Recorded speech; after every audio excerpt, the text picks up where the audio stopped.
ओम शांति। अजय जी मुरली तारिका है 22/11/2025। मिठा मिठा बाप था मीठे मीठे ॿार सभिनि खे ख़ुशख़बरी ॿुधायो कि हाणे DT डिनाइस्टी स्थापना थिए थी। जॾहिं वाइसलेस वर्ल्ड हूंदी तॾहिं बाक़ी सभु विनाश थी वेंदा।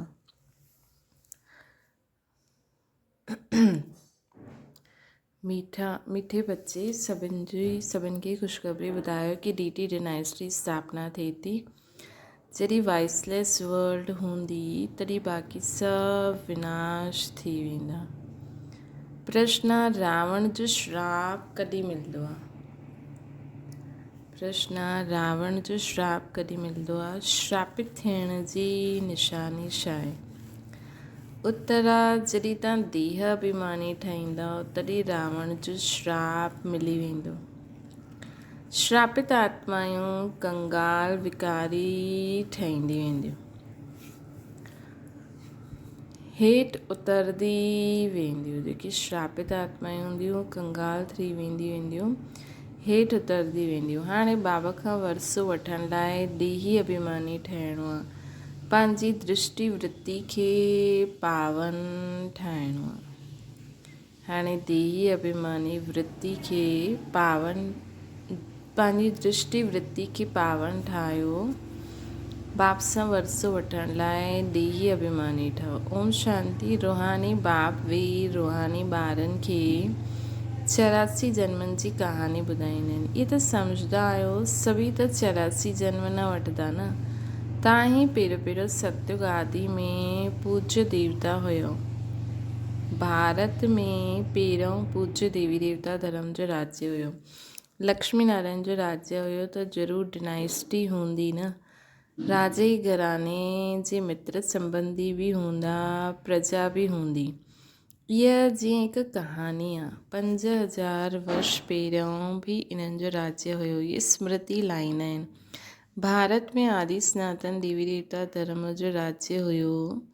यह बेहद जो बाप भी सम्झाईंदा आहिनि, जेके ही नॉलेजफुल चइबो आहे। नॉलेज कंहिं चीज़ जी आहे? मनुष्य सम्झंदा आहिनि उहो सभिनि जे अंदर खे कर्म विकर्म खे ॼाणण वारो आहे, शिव बाबा। परंतु हाणे बाबा सम्झाईंदा आहिनि हर हिक जे अंदर त पंहिंजो पंहिंजो पार्ट मिलियल आहे। हर हिक खे सभी आत्मायूं पंहिंजे परम धाम में रहंदियूं आहिनि। उन्हनि में सॼो पार्ट भरियल आहे न। आत्माउनि में रेडी वेठियूं आहिनि कि वञी करे कर्म क्षेत्र ते पंहिंजो पार्ट वॼायूं। इहे बि तव्हां सम्झंदा आहियो, असां आत्मायूं सभु कुझु कंदा आहियूं।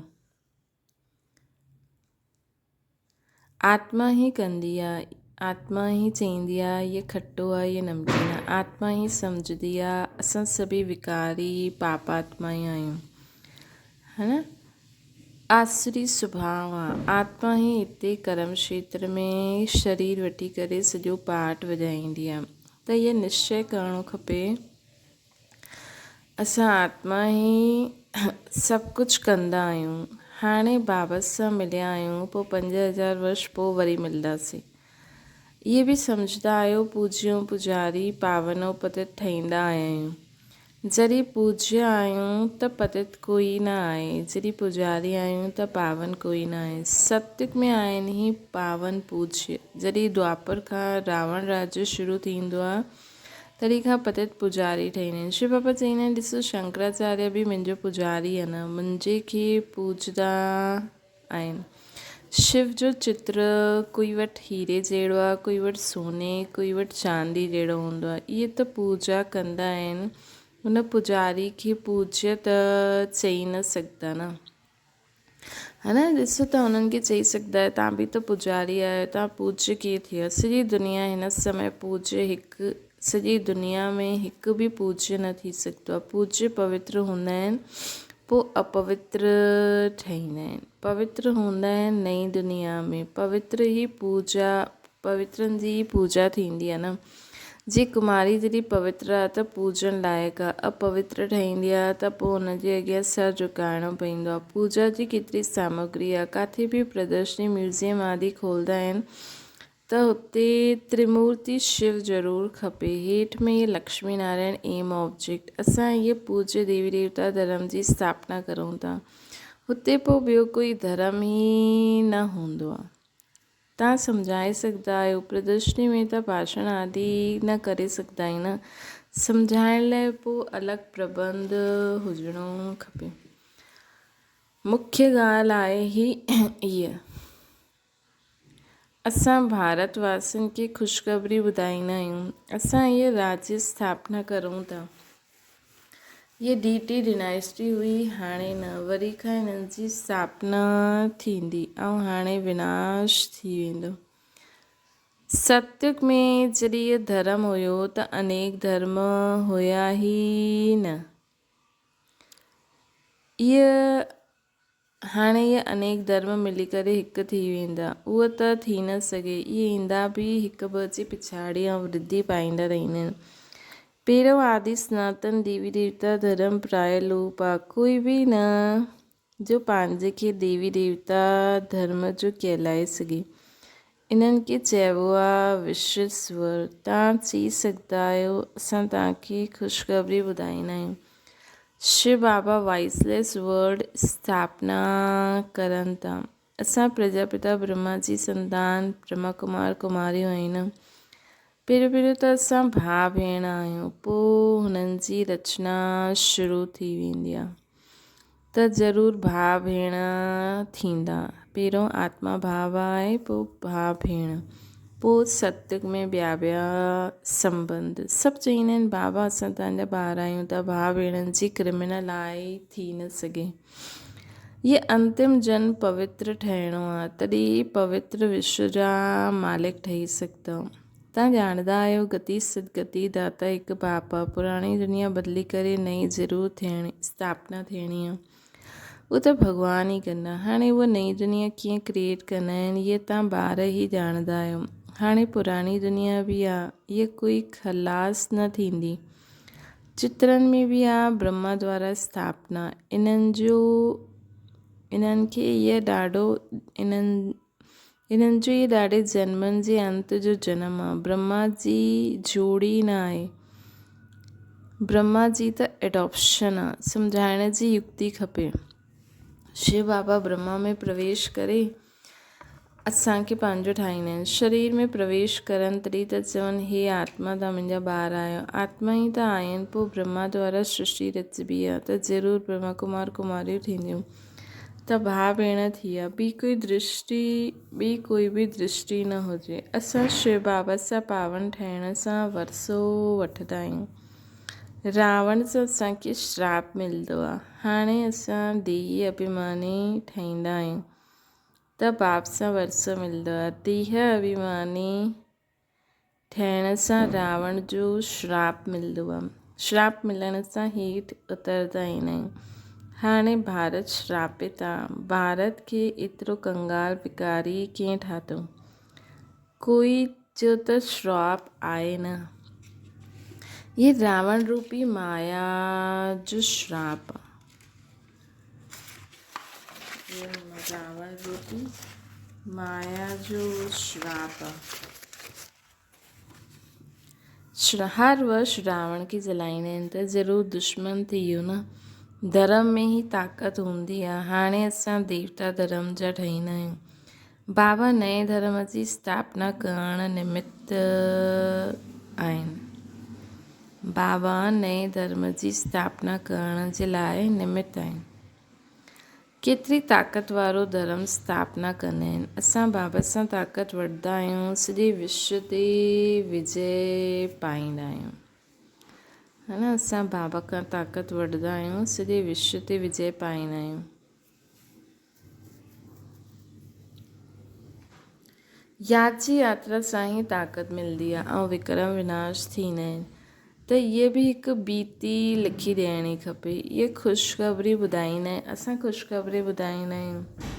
हाणे हिन धर्म जी स्थापना थिए थी जेके हेवन स्वर्ग चइबो आहे। इहे ईअं वॾे वॾे अक्षरनि में लिखो। बाबा राय ॾींदा आहिनि सभिनि खां मुख्य आहे हाणे आदि सनातन देवी देवता धर्म जी स्थापना थिए थी। प्रजापिता ब्रह्मा बि वेठा आहिनि। असां प्रजापिता ब्रह्मा कुमार कुमारी श्रीमत ते ये कार्य करूं था। ब्रह्मा जी मत न आहे, श्रीमत आहे ही परमपिता परमात्मा शिव जी, जो सभिनि जो बाप आहे। बाप ही हिकु धर्म जी स्थापना, अनेक धर्मनि जो विनाश कंदा आहिनि। राजयुग सिखी इहे ठाहींदा आहिनि। बाबा राजयुग सिखाए, सॉरी,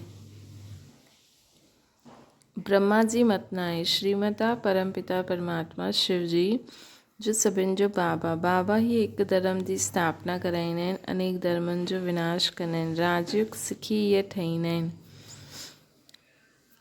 असां बि इहे ठहूं था। ब्रह्मा बाबा बि ईअं ई ठाहींदा आहिनि ऐं असां बि हीअं ठहूं था।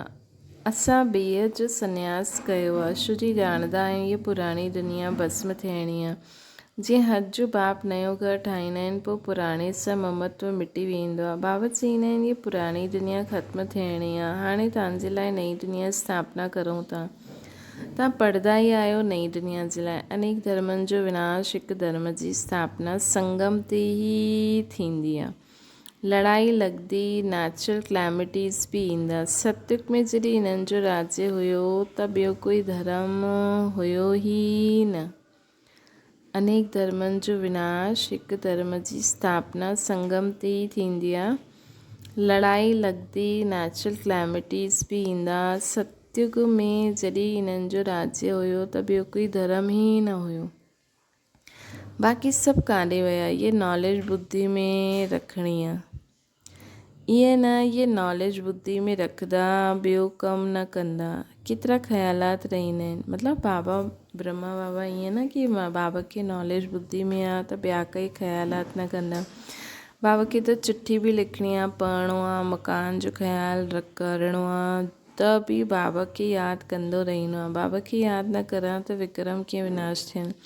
हाणे तव्हां ॿारनि खे ज्ञान मिलंदो आहे। तव्हां अधु कलाक जे लाइ पूज्य ठहिया आहियो, अधु कलाक जे लाइ पुजारी तमो प्रधान, पोइ अधु कलाक पूज्य सतो प्रधान थींदा आहियो। आत्मा परमपिता परमात्मा सां योग लॻाइण सां ई पारस ठहींदी।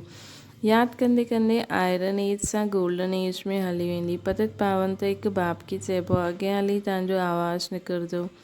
इहे त सभु धर्मनि जे लाइ आहे। तव्हां चईंदा आहियो बाबा चईंदा आहिनि, तव्हां चईंदा बि आहियो, बाप चईंदा आहिनि कि पतित पावन मां आहियां, मूंखे यादि करो त तव्हां पावन ठही वेंदा। बाक़ी सभु हिसाब किताब चुकतो करे हली वेंदा। किथे बि मुंझंदा आहियो त पुछी सघंदा आहियो। सतयुग में हूंदो ई थोरा आहिनि, हाणे त अनेक धर्म आहिनि। ज़रूरु हिसाब किताब चुकतो करे पोइ हीअं ठहींदा न, जीअं हुया। डिटेल में छो वञनि? ज़रूरु हिसाब किताब चुकतो करे पोइ हीअं ठहींदा, जीअं हुया। सतयुग में हूंदा ई थोरा आहिनि, हाणे त अनेक धर्म आहिनि। ज़रूरु हिसाब किताब चुकतो करे पोइ हीअं ठहींदा, जीअं हुया। डिटेल में छो वञो? ॼाणंदा आहियो हर हिकु पंहिंजो पंहिंजो पाठ वञी करे वॼाईंदो। हाणे सभिनि खे वापसि वञिणो आहे। छो इहे सभु सतयुग में हुया ई न। बाप ईंदा ई आहिनि हिकु धर्म जी स्थापना, अनेक धर्मनि जो विनाश करणु, है न। बाबा ईंदा ई आहिनि हिकु धर्म जी स्थापना, अनेक धर्मनि जो विनाश करणु। हाणे नई दुनिया जी स्थापना थिए थी, पोइ सतयुग ज़रूरु ईंदो, चक्र ज़रूरु फिरंदो। टू मच ख़्यालात में न वञो। मूल ॻाल्हि आहे असां सतो प्रधान ठहूं त उच्च पद पायूं। कुमारनि खे त हिन में लॻी वञिणो खपे। कुमारी जी कमाई माउ बाप न खाईंदा आहिनि, परंतु अॼुकल्ह बुखा थी विया आहिनि त कुमारनि खे बि कमाइणो पवंदो आहे। तव्हां सम्झंदा आहियो हाणे हाणे पवित्र ठही पवित्र दुनिया जो मालिक ठहिणो आहे।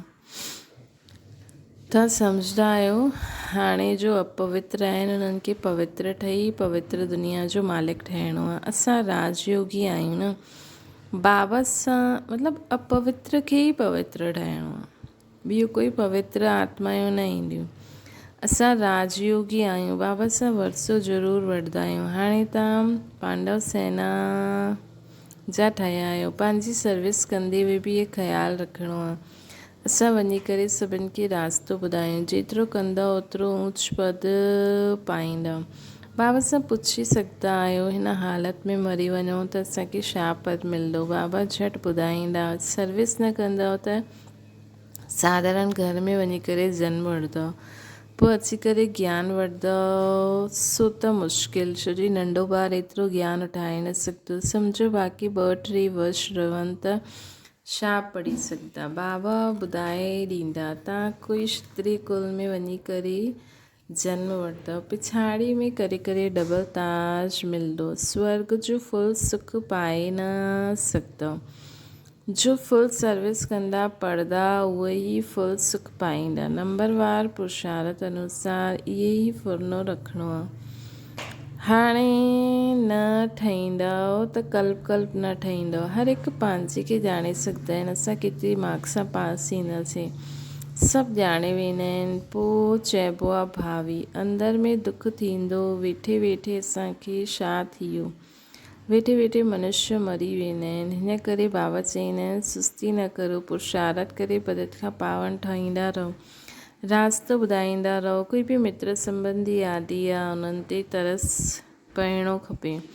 ॾिसंदा आहिनि इहे विकारी विकार बग़ैर गंद खाइण बग़ैर रही न सघंदा आहिनि, पोइ बि सम्झाईंदा रहो, न त मञदा त सम्झो असांजे कुल जो न आहे। कोशिशि करे पीअर घर ससु घर जो कल्याण करिणो आहे। हीअं बि चलन न हुजे जो चए इहे त असां सां ॻाल्हियूं ई न कंदा आहिनि, मतिलबु ॻाल्हि ई न कंदा आहिनि, मुख मोड़े ॾींदा आहिनि। मतिलबु ईअं न की अरे इहे त छी आहिनि, न सभिनि सां जोड़णो आहे, असां उन्हनि जो बि कल्याण करूं, ॾाढो रहमदिल ठहिणो आहे। असां सुख तरफ़ वेंदा आहियूं त ॿियनि खे रास्तो ॿुधायूं। अंधनि जी लाठी तव्हां आहियो, ॻाईंदा आहिनि न अंधनि जी लाठी तूं। अखियूं त सभिनि खे आहिनि, पोइ बि सॾु कंदा आहिनि असांखे ज्ञान जो टियों नेत्र न आहे। सुख शांति जो रास्तो ॿुधाइण वारो त हिकु बाबा ई आहे। इहे तव्हां ॿारनि जी बुद्धि में आहे, अॻियां थोरी सम्झंदा हुया। भक्ति में केतिरी मंत्र जपंदा आहिनि, राम राम चई मछली खे खिलाईंदा आहिनि, चीटियुनि खे खिलाईंदा आहिनि, न छा कंदा रहंदा आहिनि। ये ज्ञान मार्ग में त कोई बि कुझु बि करण जी दरकार न आहे। पक्षी त ढेर मरी वेंदा आहिनि, हिकु ई तूफ़ान ईंदो केतिरा मरी वेंदा आहिनि। नेचुरल क्लैमिटीज़ त ॾाढियूं आहिनि, जोर सां ईंदियूं।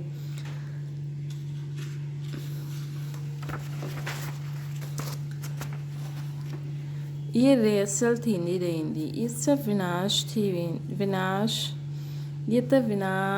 थियणो ई आहे। अंदर में ईंदो आहे असां इहे स्वर्ग में वेंदासीं, हुते पंहिंजो फस्ट क्लास महल ठाहींदा जीअं कल्प पहिरियों ठाता हुया,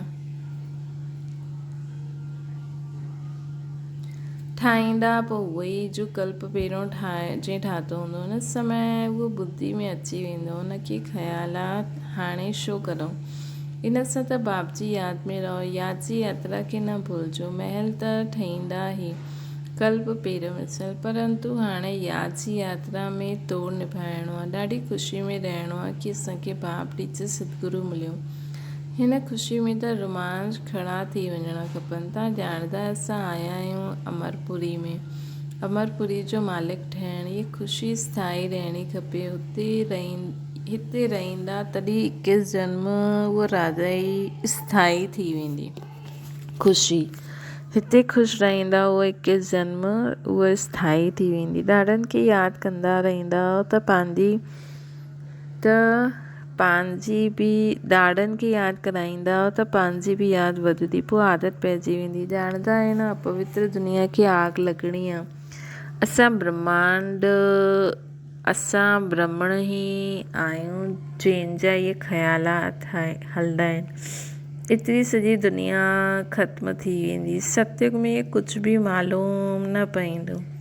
हाणे अंत आहे, तव्हां यादि जे लाइ पुरुषार्थ करो था। अच्छा, मीठे मीठे सिके लदे ॿारनि प्रति माता पिता बाप दादा जो यादि प्यार और गुड मॉर्निंग।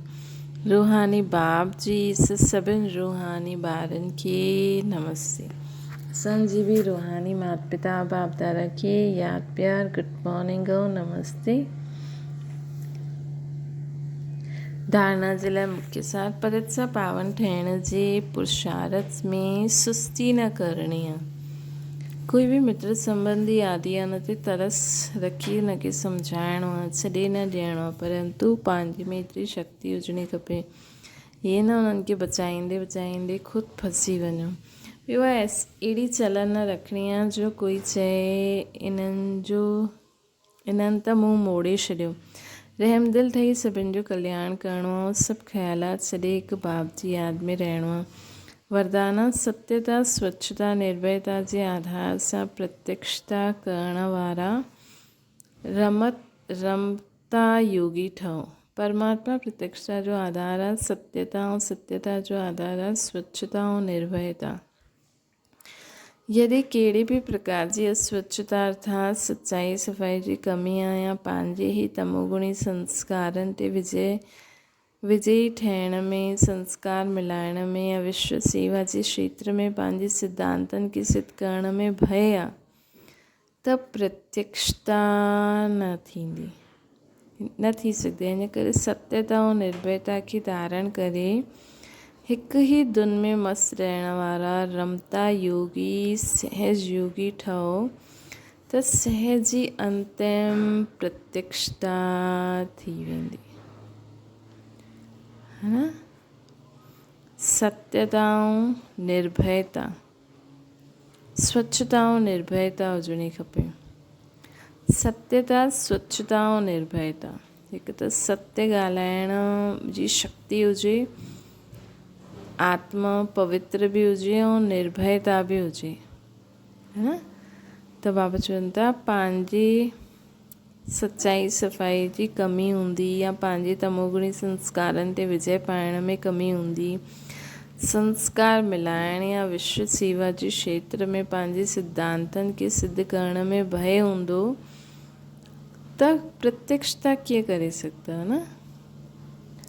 त इन करे इहे सभु विशेषताऊं सत्यता स्वच्छता निर्भयता असां में हुजणी खपे, तॾहिं ई प्रत्यक्षता थी सघंदी।